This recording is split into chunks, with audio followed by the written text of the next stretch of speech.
Hello and welcome to the Book of Revelation Historicist View. We are Lebanon Springs House. Thanks for joining me for part 19 in the belly of the beast. But first, as always, we're going to take a quick review of our last video. In chapter 13, verses 1 through 6, we saw that the first beast of Revelation, the beast from the sea, was best represented by the Roman Empire, which had been overrun by the Germanic peoples or tribes that flooded into that empire, literally displacing it via the trumpet judgments. We also reviewed the fact that those same multitudes of people, often described as water in the scriptures, had become the very sea from which the Holy Roman Empire would arise. In those early verses of chapter 13, we were also told that this beast was given a mouth, and I suggested, and I believe our study will bear out, that the mouth was found on the little horn, which springs up amongst the other 10 and subdues 3 of them.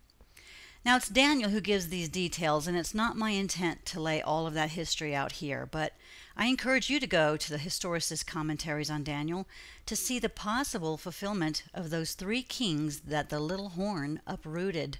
It's fascinating history, and once again, I believe only serves to confirm this view of the book of Revelation.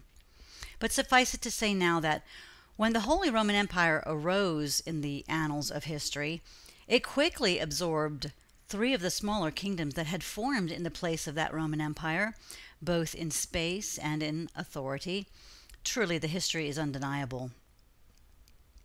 Now, I also said in my last video that I believe the little horn not only represented the man of sin, the antichrist, but that it would later be represented by another player of the book, the beast from the earth, which has 2 horns like a lamb, but it speaks like a dragon.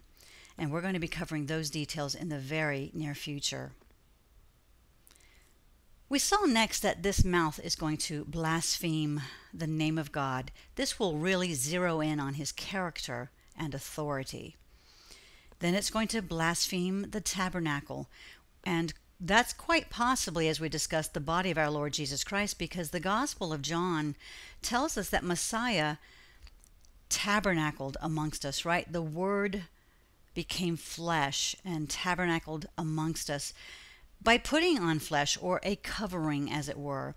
And it has been suggested that the doctrine, the Catholic doctrine of transubstantiation, misappropriates, if you will, the Lord's body by continually sacrificing it. Remember that doctrine teaches that the wafer or the bread actually becomes the body of our Lord. And finally, this mouth blasphemed the saints of God by venerating or worshiping those believers who had passed on into glory, thus injuring those saints. The Holy Roman Empire, i.e. the secular vehicle behind the papacy, was little more than smoke and mirrors, really, imitating a once mighty empire. But upon close inspection, it fails every test, really, necessary to determine it or define it as an actual empire. Rather, it was a collection of Roman kingdoms who lent their power to the papacy. And as we have said before, the always fluid boundaries of that quote-unquote empire, waxing and waning as it did, really because of the power struggles between those supposed emperors and every pope, just help, really defy the definition of it as a valid empire. Only God, only the true God, could lay out with such precision the history of the world, so poetically, symbolically, as he has done in this love letter, Yeshua's book of Revelation.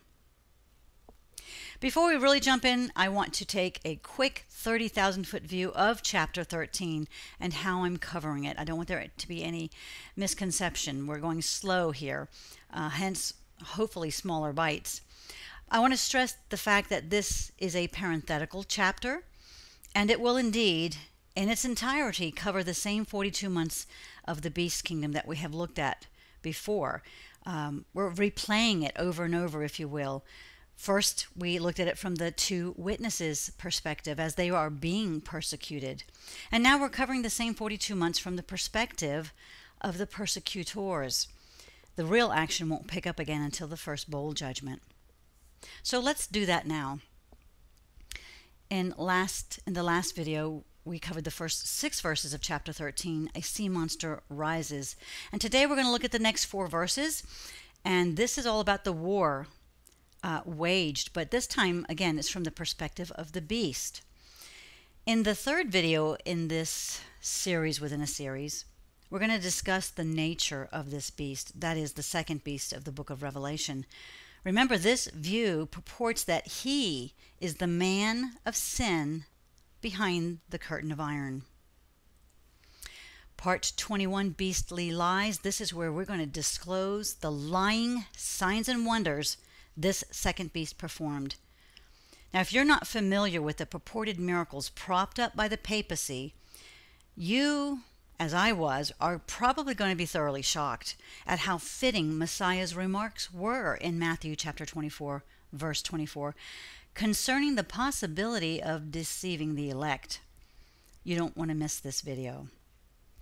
The final video on chapter 13, part 22, Missing the Mark. Perhaps it's going to be the most challenging video in the series for some, because we're going to go completely different direction than the futurist view.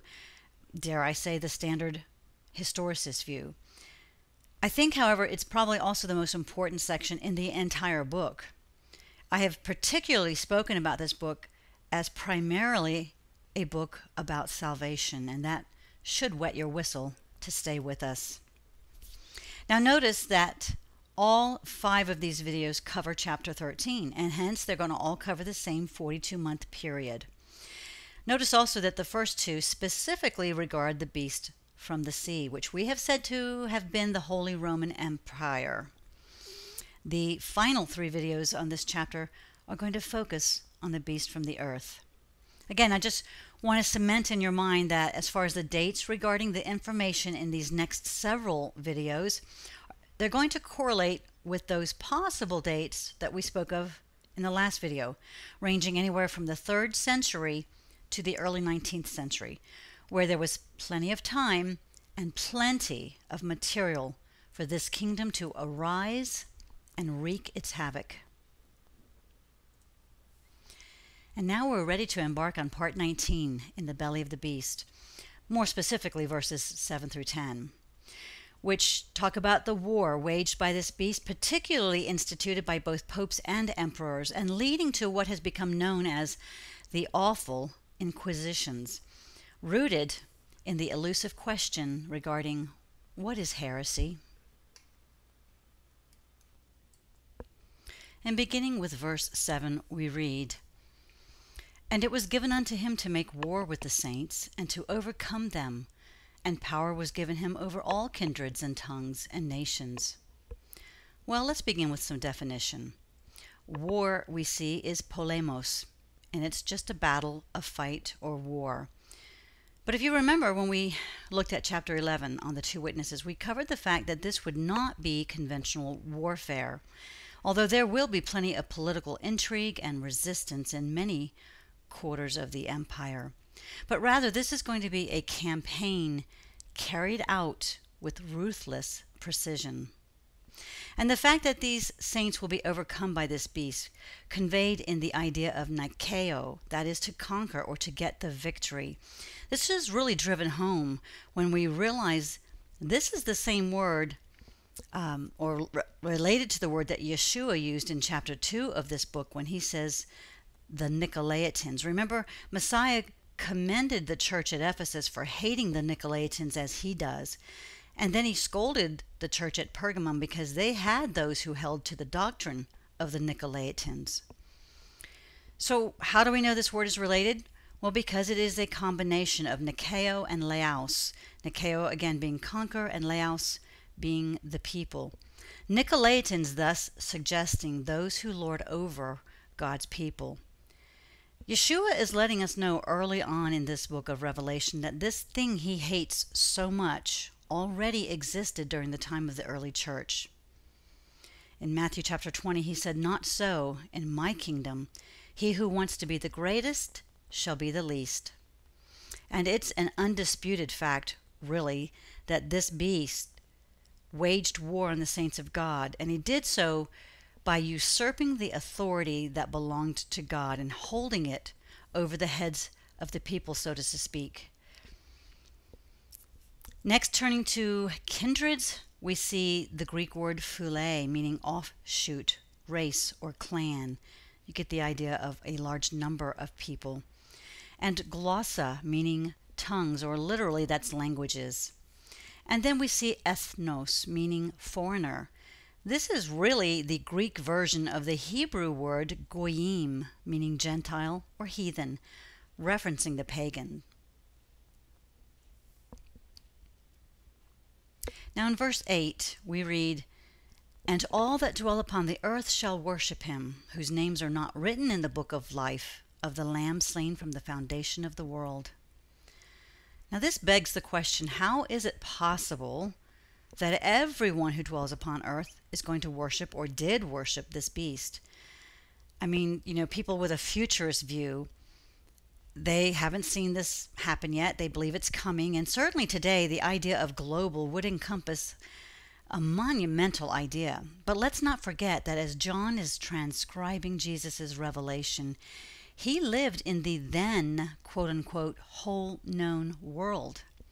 So we really just have to wrap our minds around the fact that this Holy Roman Empire, even though it has boundaries that don't necessarily encompass all the territories that the Roman Empire encompassed at one time, still it really held the entire world consciousness of that time. But just as important, you have to remember that there are really only two groups of people that have ever existed on planet Earth. Those in the kingdom of light, with whom our arch enemy fiercely engages, and those who simply belong to him due to their exclusion from that first group. And from that perspective, one can hardly argue that, shy of the ones he's persecuting, everyone else is worshiping the beast. And that also means they're worshiping the dragon who empowers him.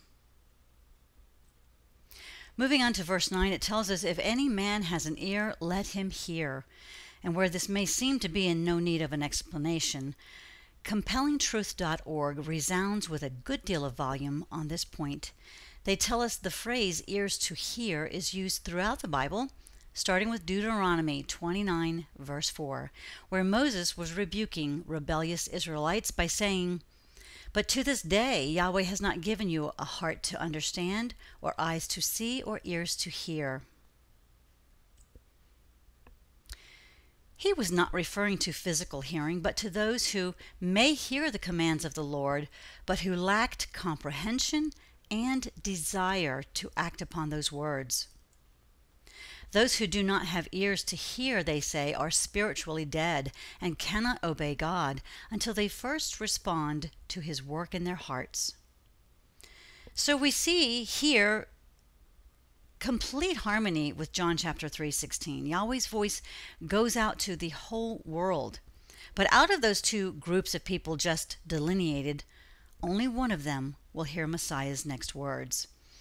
This makes me think of maybe someone's listening to a very interesting speech and all of a sudden the sound goes dull or muffled, and I can picture them kind of leaning in and saying, "What was that? I didn't catch that part." All the while they're looking, at the expressions on everyone else's face. Clearly they heard and understood. And that's an awkward position to be in, isn't it? So we ask, who has ears to hear? And it would seem that only the saints do. Now, next, regarding maybe perhaps what is being muffled, it's a sort of a riddle. He says, "He that leads into captivity shall go into captivity. He that kills with the sword must be killed with the sword. Here is the patience and the faith of the saints." This is what we call in grammar a conditional sentence. If something, then something. If someone leads into captivity, they're going to go into captivity. If they kill with the sword, then they must be killed with the sword. Now, taking a bit of a rabbit trail, a small one I promise, this is Yeshua, Jesus Christ, speaking in the New Testament about the consequences of our actions.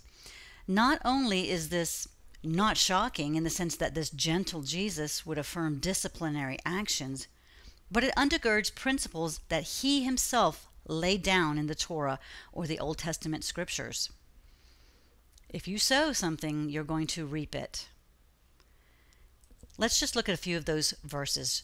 In Job, we see that even as I have seen, they that plow iniquity and sow wickedness reap the same. And Proverbs tells us that, therefore shall they eat of the fruit of their own way, and be filled with their own devices. Hosea says, for they have sown the wind, and they shall reap the whirlwind.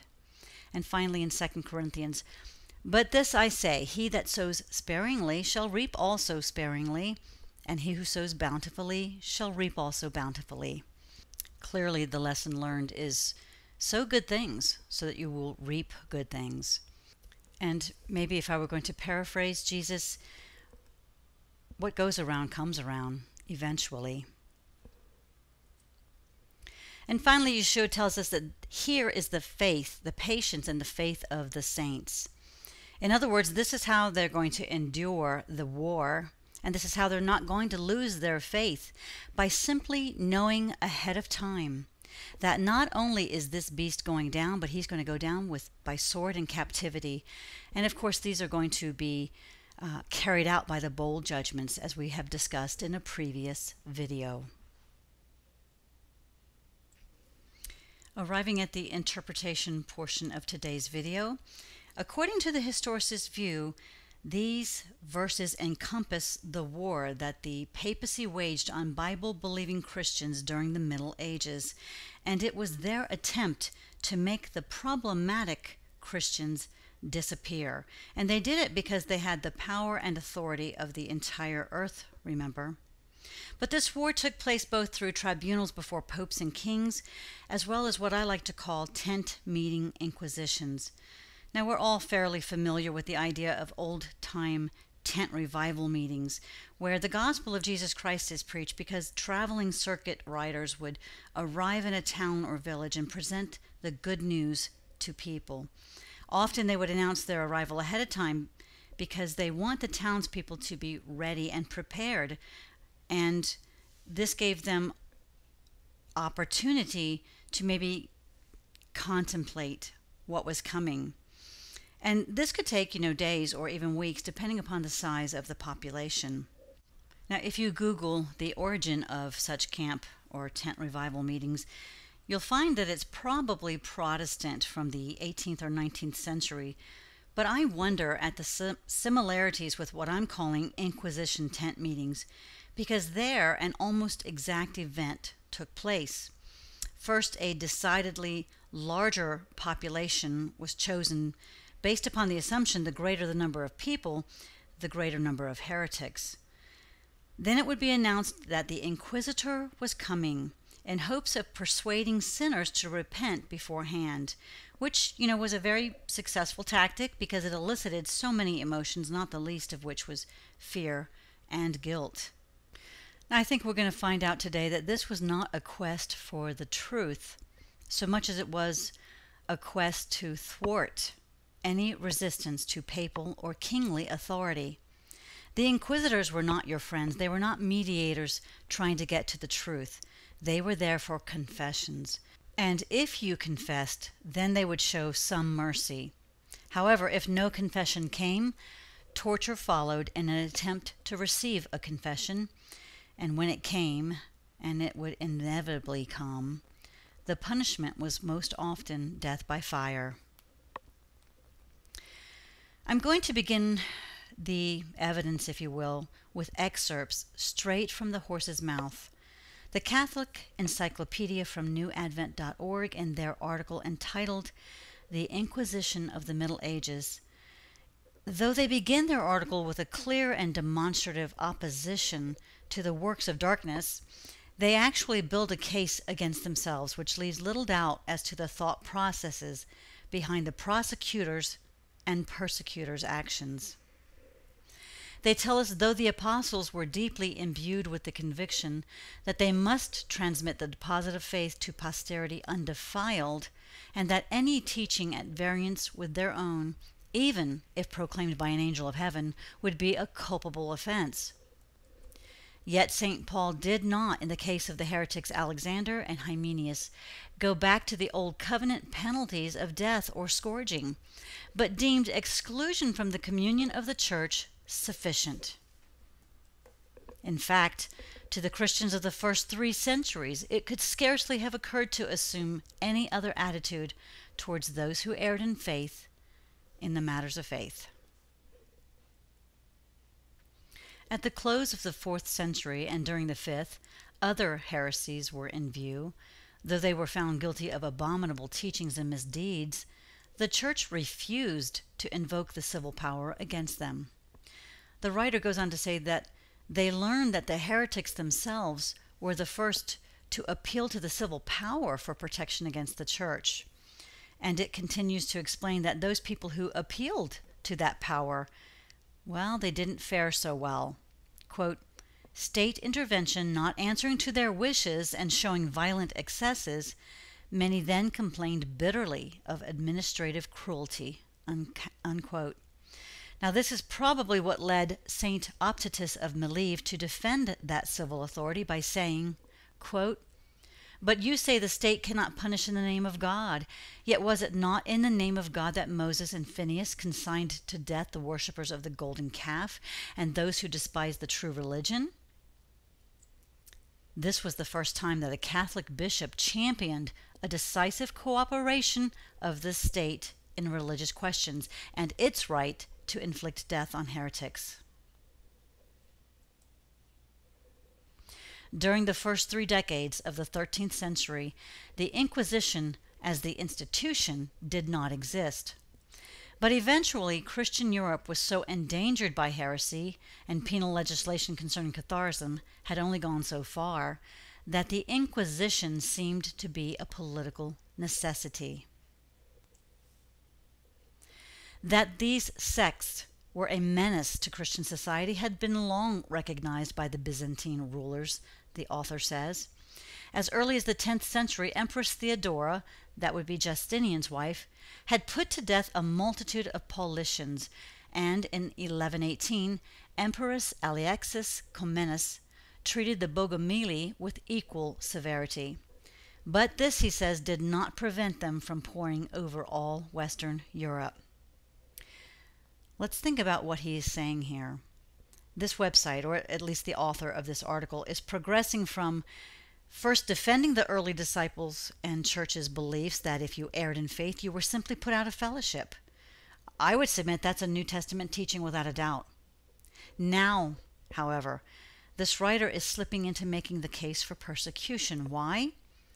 Because even though a multitude of Paulicians had been put to death, this didn't prevent them from spreading.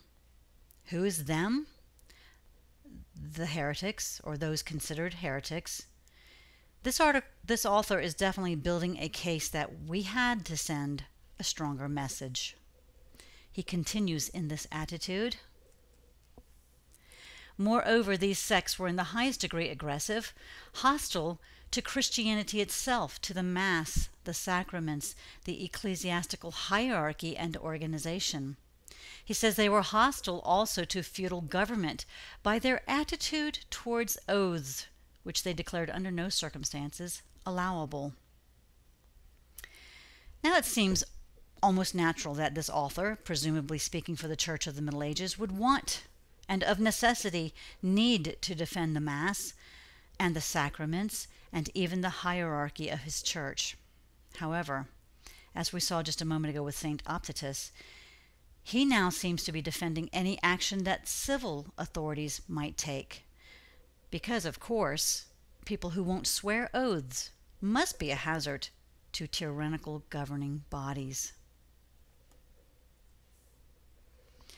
It was therefore natural enough, he says, for the custodians of the existing order in Europe, especially of the Christian religion, to adopt repressive measures against such revolutionary teachings. Now, we should probably talk about revolutionary teachings, and though that's really, again, a different subject than where we are today, I'll be the first to note that there were some teachings, the Cathars, whom we mentioned a moment ago, did not agree with the Holy Trinity. They had their own ideas about two separate gods, one of the Old Testament, one of the New Testament. So clearly some erroneous ideas were floating out there, as they always do. But that, of course, is only the surface of what's going on here. The Waldenses, which we've talked about so many times, I mean, their issues were with Roman practices such as venerating the saints, or taking oaths, as we said before, or going to secular courts. And so this is not to say that every teaching floating out there that Rome is going to attack was revolutionary or unbiblical. In fact, many of them were very very biblical, in the sense of opposing what the Catholic Church was doing. And I think we're going to find that the real problem isn't differing ideas, but the idea that you cannot question the church, that it's their way or the highway. So there's that. Now, having taken some time to consider, while what may not be the official Catholic view, it certainly purports to have papal sympathies, it's now time to look to some of our Protestant fathers for their take on these things, and beginning with Adam Clarke, as he quotes Thomas Newton, an English cleric, Bible scholar, and author from the 18th century. He says, "Who can make any computation," says Bishop Newton, "or even frame any conception of the numbers of pious Christians who have fallen a sacrifice to the bigotry and cruelty of Rome? Mede upon the place hath observed, from good authorities, that in the war with the Albigenses and the Waldenses, there perished of these poor creatures in France alone 1,000,000. He says, from the first institution of the Jesuits to the year 1580, that is, in little more than 30 years, 900,000 Orthodox Christians were slain, and these all by the common executioner. In the space of scarce 30 years, the Inquisition destroyed by various kinds of torture 150,000 Christians. This is a good place to revisit the Jesuits. We spoke about them early on in this series, and no doubt theories abound as to their real history, but just a cursory look lets us know that there's a lot of smoke encircling them, regardless of how much flame can really be exposed. And gotquestions.org, in What Was the Counter-Reformation, begins this conversation. He says the Jesuits are a religious order formed specifically to counter Protestantism. Their tactics during the Counter-Reformation involved intellectual and theological arguments, although they also used less spiritual methods of accomplishing their goals. The Inquisition, he says, was a product of Jesuit influence. The Jesuits also produced an index of prohibited books, texts that Catholics were officially forbidden to read. He says the Jesuits' influence on Catholic philosophy and theology was significant. And next I'm going to offer an article by Phil Jahan, Historical Quotes About the Jesuits. In this article, Mr. Jahan produces numerous quotes from history, quotes from famous people in history regarding their thoughts about the Jesuits, complete with source material. I'm only going to give one example, but there is a link in the description area of this video if you're interested in reading many, many more. I'm going to begin with the source of this quote. It is President John Adams, the second President of the United States of America, who purportedly wrote, "My history of the Jesuits is not eloquently written, but it is supported by unquestionable authorities and is very particular and very horrible. Their," meaning the Jesuit order's, "restoration in 1814 by Pope Pius VII is indeed a step toward darkness, cruelty, despotism, and death. I do not like the appearance of the Jesuits. If ever there was a body of men who merited eternal damnation on earth and in hell, it is this Society of Ignatius de Loyola. Now, a word of caution. We should understand that this is an opinion piece at best, but we should also appreciate the source, and in light of multiple similar opinions, we should at the very least take notice. Returning to our Bible commentator Adam Clarke, who says, an innumerable multitude of Lollards and Sacramentarians were burnt throughout all Europe, who yet, says Sanders, were not put to death by the Pope and bishops, but by the civil magistrates. The dragon, in a new shape, or Roman Empire of Germany, acted a very conspicuous part in this nefarious warfare against the remnant of the woman's seed who kept the commandments of God and had the testimony of Jesus Christ. Now we sort of get a double confirmation here from Mr. Clarke. He not only confirms or supports our view of the Inquisition being the responsibility of both popes and civil authorities, but he views those being persecuted as the woman's seed, or the two witnesses, those who keep the commands of God and who hold the testimony of Yeshua. Now, we can hardly speak of the Inquisition without mentioning two other formidable groups commissioned by popes for the work of the inquisitors. The first group we're going to look at are the Dominicans. And Christianity.com says it was Pope Gregory IX who instituted the machinery of the Inquisition in 1227. By 1231, he had issued formal rules. The Inquisition would inquire into the spread of heresy, summon suspected heretics before tribunals, and punish infidelity so as to convert and save souls. It was aimed primarily at the growing number of Waldenses and Albigensians. Torture would be allowed as it had been under Roman law.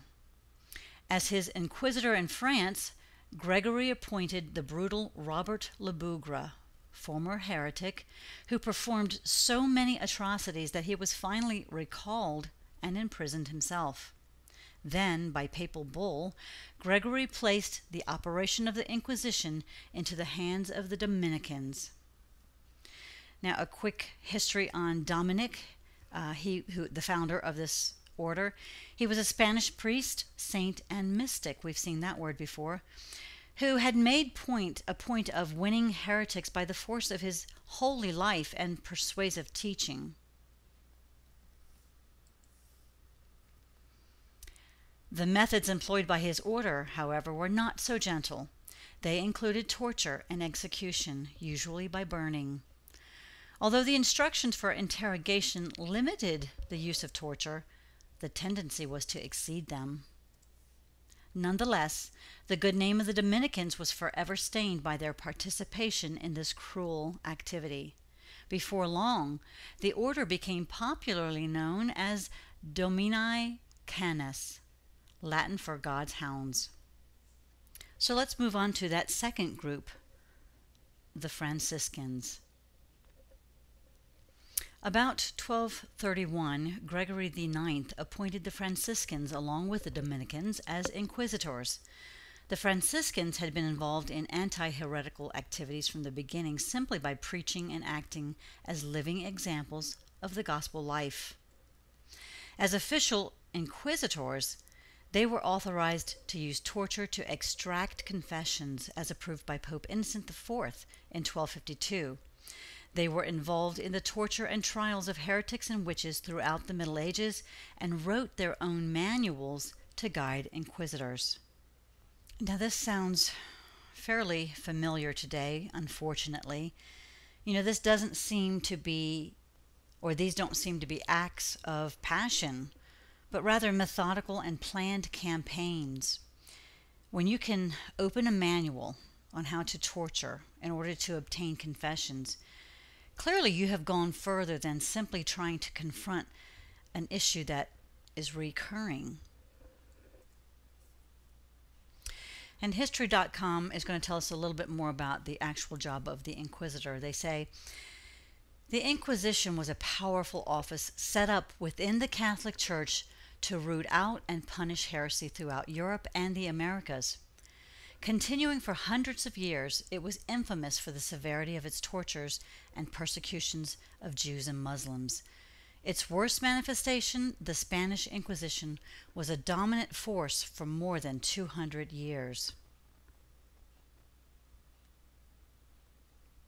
Now, the first thing that should jump out to us is that the word Inquisition is not merely an event that occurred, but it's an actual institution or office established within the church. That's akin to saying something like the Office of the Interior. It's a recognized and commissioned group of people with a specific mandate. And what's more, we might be surprised to find that that office still exists today.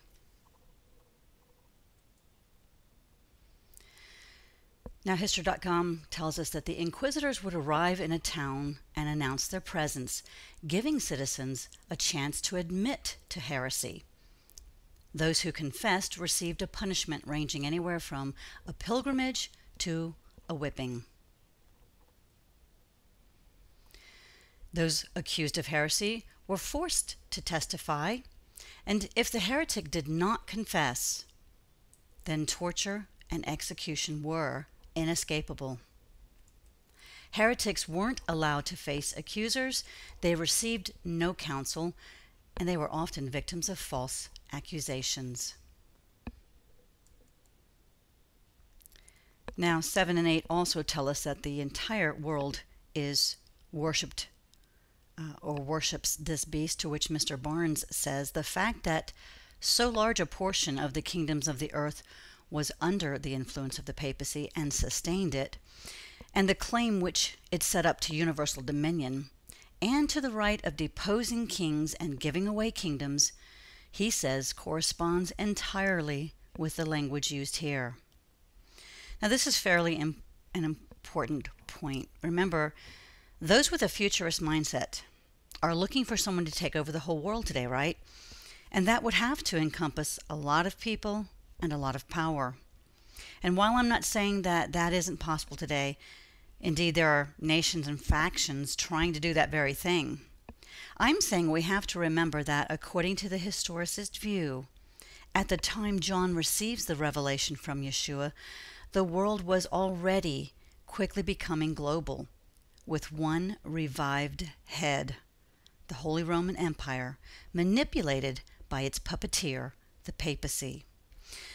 But it's going to be helpful to look at a few maps, and even though I've said that the Holy Roman Empire wasn't really an empire, we do need to talk about it in terms of landmass, because those kings which lent their power to it certainly covered the whole known world.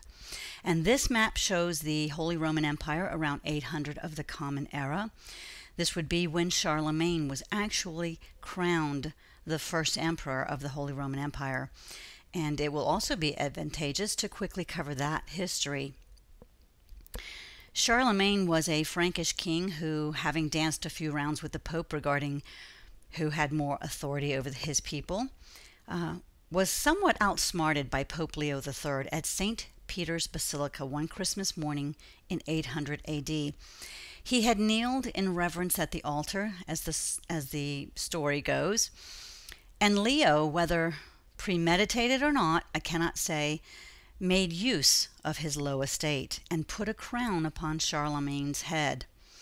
Now, it's unclear as to the real motive, of course, but this was clearly the beginning of popes ordaining emperors, which in itself gives rise to supremacy, right? Because if I put you in a certain position, a high position, it follows that I must be higher still than you. So this map again showing that Charlemagne's kingdom at the time of his coronation not only incorporated all of France and much of Eastern Europe, but also a good deal of Italy at that time. Encyclopedia.com tells us that the Holy Roman Empire was a feudal monarchy that encompassed present-day Germany, the Netherlands, Belgium, Luxembourg, Switzerland, Austria, the Czech and Slavic republics, as well as parts of eastern France, northern Italy, Slovenia, and western Poland at the start of the early modern centuries. They say it was created by the coronation of the Frankish king Charlemagne as Roman emperor by Pope Leo III on Christmas Day in the year 800, thus restoring in their eyes the Western Roman Empire that had been leaderless since 476 AD. Now, I want to state what might not be obvious right here. When that Western Roman Empire fell in 476 AD, it had seen its last emperor. Only now, well over 300 years later, Leo crowns Charlemagne and reestablishes ascendancy to the throne of Rome, as if there had been no break at all in the continuity of Western Roman emperors.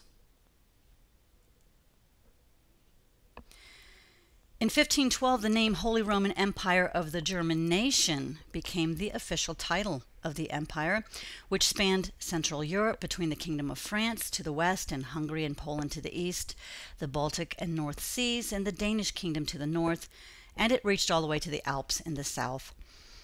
At no time in its long history did the empire possess clearly defined boundaries, and we've certainly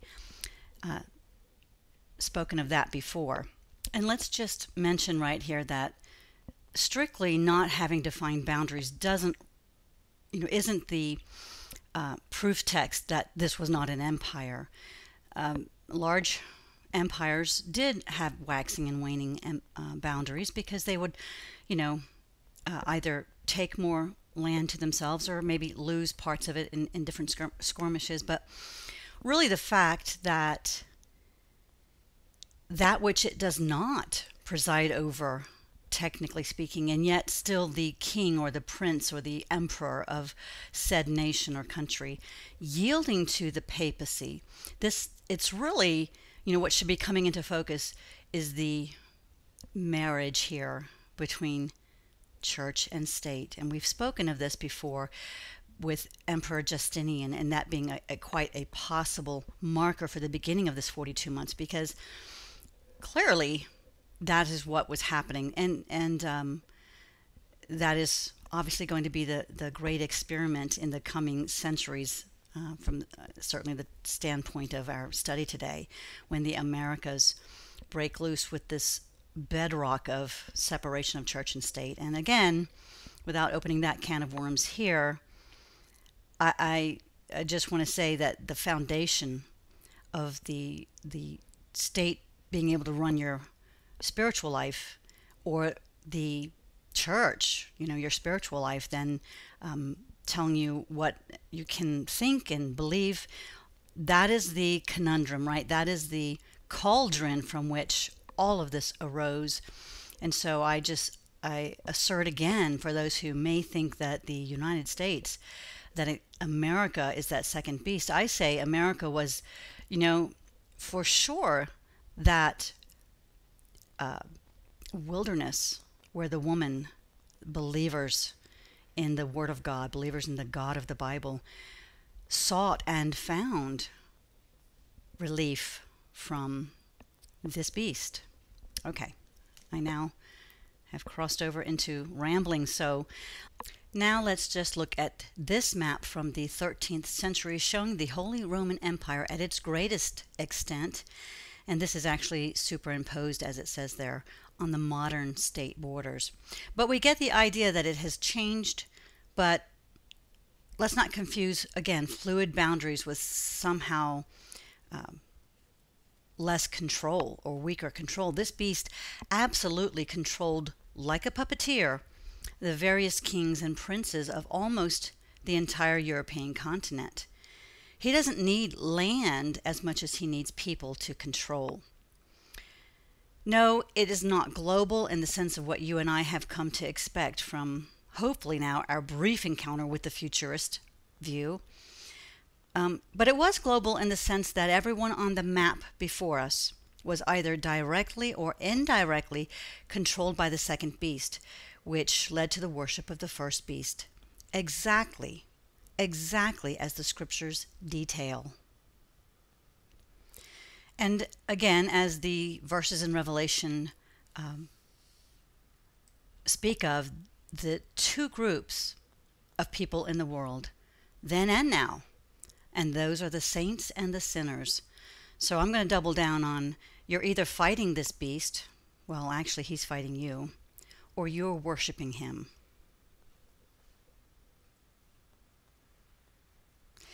Now, we can hardly speak about the Inquisition without speaking about the methods used, and I've said before that I'm not one to use disturbing material for shock value. However, when it's useful and even necessary to restore the truths which have been lost or hidden or manipulated, then I find it not only acceptable but necessary, and this is one of those times. I haven't quoted from Mrs. Miller's Revelation of Jesus Christ revealed in a while, but she says by the time Christianity had become the state religion of Rome in the 4th century, it had already become corrupt from the pure faith preached and established by the apostles. It became the counterfeit church doing exactly what the Lord foretold. Quote, "Yes, the time will come when whoever kills you will think that he offers service to God. They will do these things because they have not known the Father or me." Christine here is reminding us that those who are deluded know no boundaries to their delusions. They're convinced, and therefore they are determined. And HowStuffWorks.com isn't only concerned with gadgets and gizmos, but the Spanish Inquisition as well.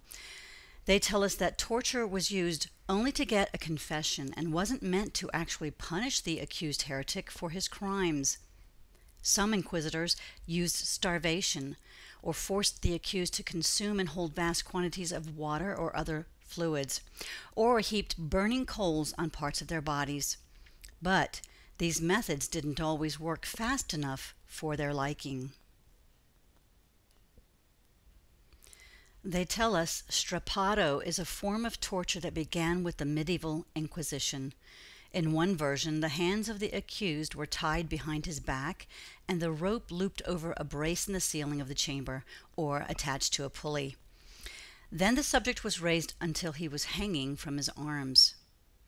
This might cause the shoulders to pull out of their sockets. Sometimes the torturers added a series of drops, jerking the subject up and down. Weights could be added to the ankles and feet to make the hanging even more painful.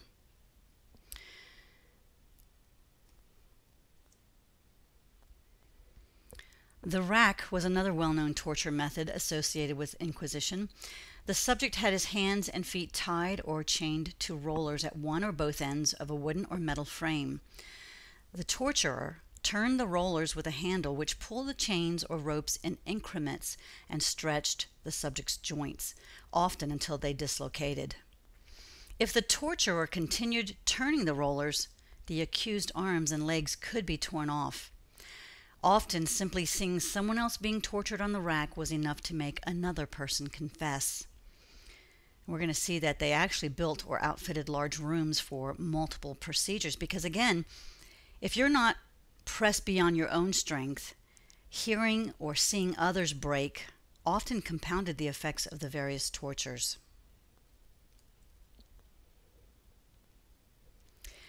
While the accused heretics were on strappado or the rack, inquisitors often applied other torture devices to their bodies. These included heated metal pincers, thumb screws, boots, or other devices designed to burn, pinch, or otherwise mutilate their hands, feet, or bodily orifices. Although mutilation was technically forbidden, in 1256 Pope Alexander IV decreed that inquisitors could clear each other from any wrongdoing that they might have done during torture sessions. If that's not a soft confession, I don't know what is. The Catherine wheel, or the breaking wheel, or on that, the accused or convicted would be stretched over the wheel, then they would be beaten. The spaces between the spokes would allow bones to break upon contact with a club or other device. If the device was used as torture, the accused would be removed from the wheel before death. In the Middle Ages, burning was used both as a form of torture and as a capital punishment. As a form of torture, the victim's feet could be held to a fire or trapped into metal boots that were heated up, or they could be strapped into an iron chair with a fire lit underneath, or red-hot irons could be applied. Metal torture instruments, as we've seen, were often heated, pincers, pliers, and so on. Burning or molten liquids could also be used, the victims being forced to dip limbs in them or even having them poured down their throats.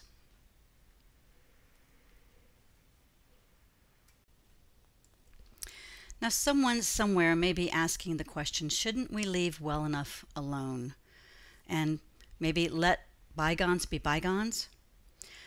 But others would assert that if we don't remember and teach history, even difficult history, then, like the scriptures say, the thing that has been is that which shall be. History not may, but will repeat itself. That's what we learn from the scriptures.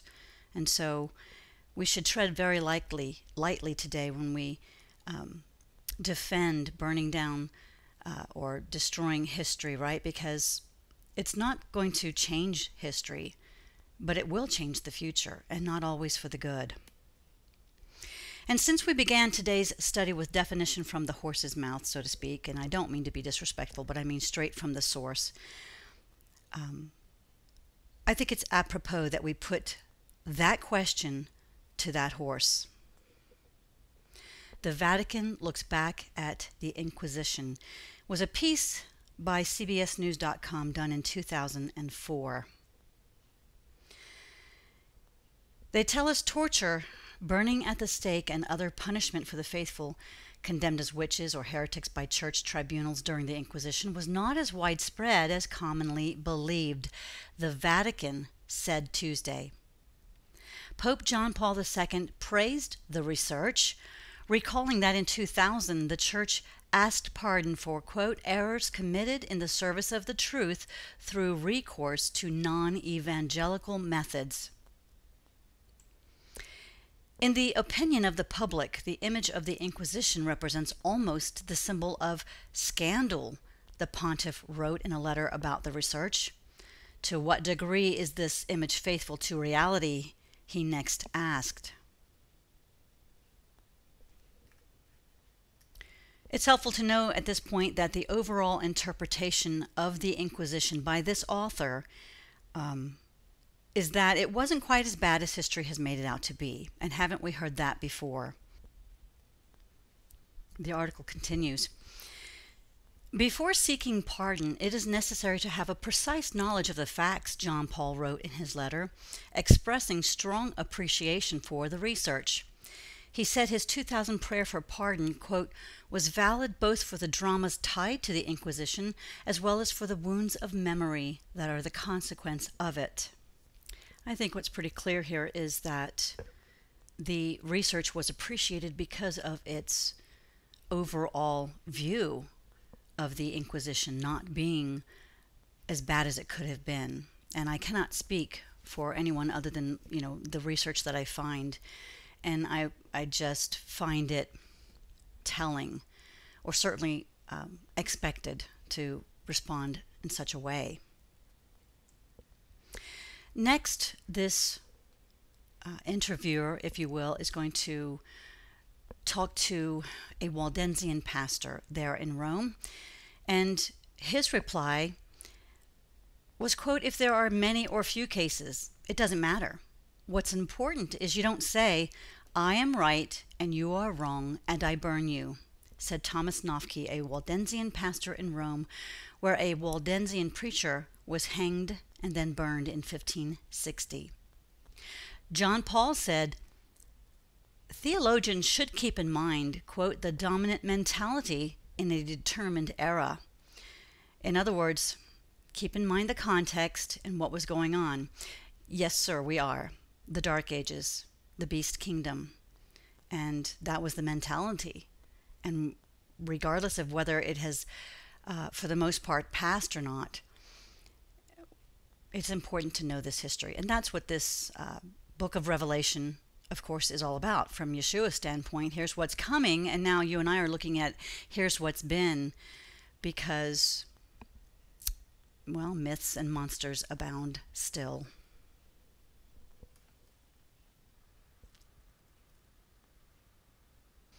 And finally, this CBS News article interviews Borromeo, Agostino Borromeo, who's the professor at Rome's Sapienza University.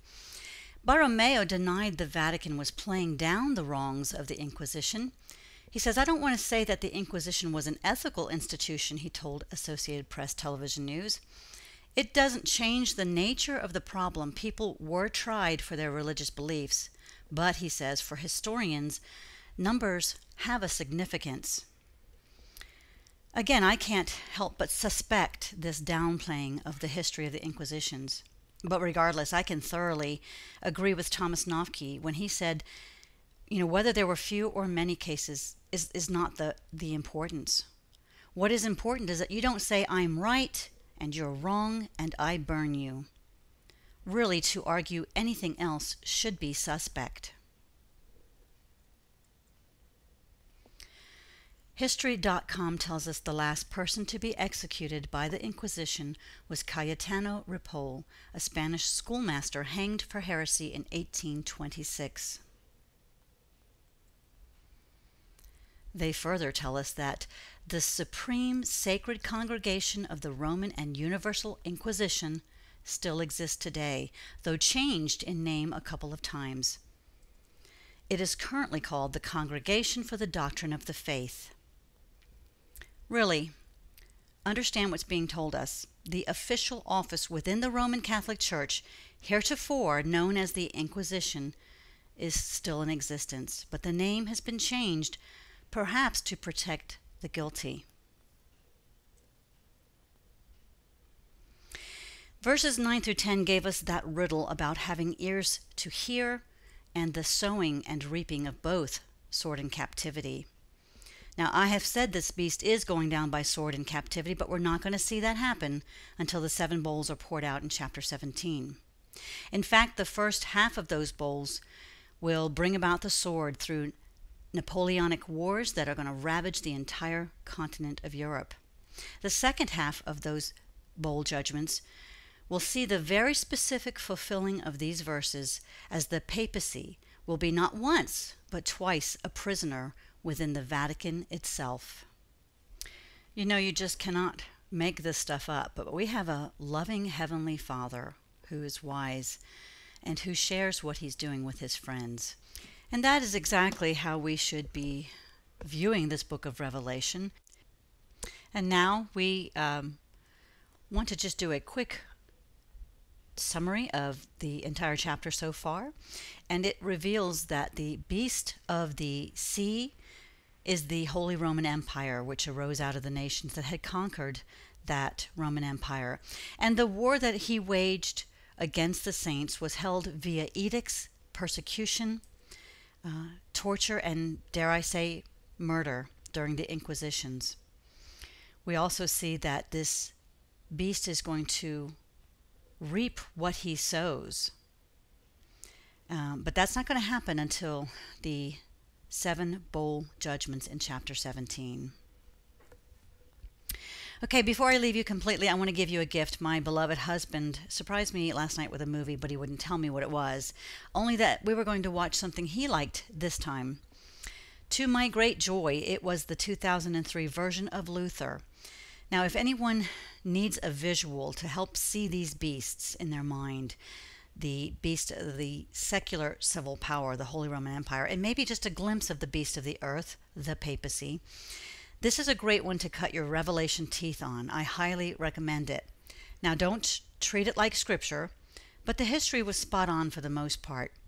Although I have to say I was a tad disappointed that it didn't convey Luther's most fiery passion and very verbal attacks against this beast towards the end of his life, where he actually wrote regarding his view of the papacy as the antichrist. Now, you'll find a link to that YouTube movie in the description area of this video. And this wraps up today's video in the belly of the beast.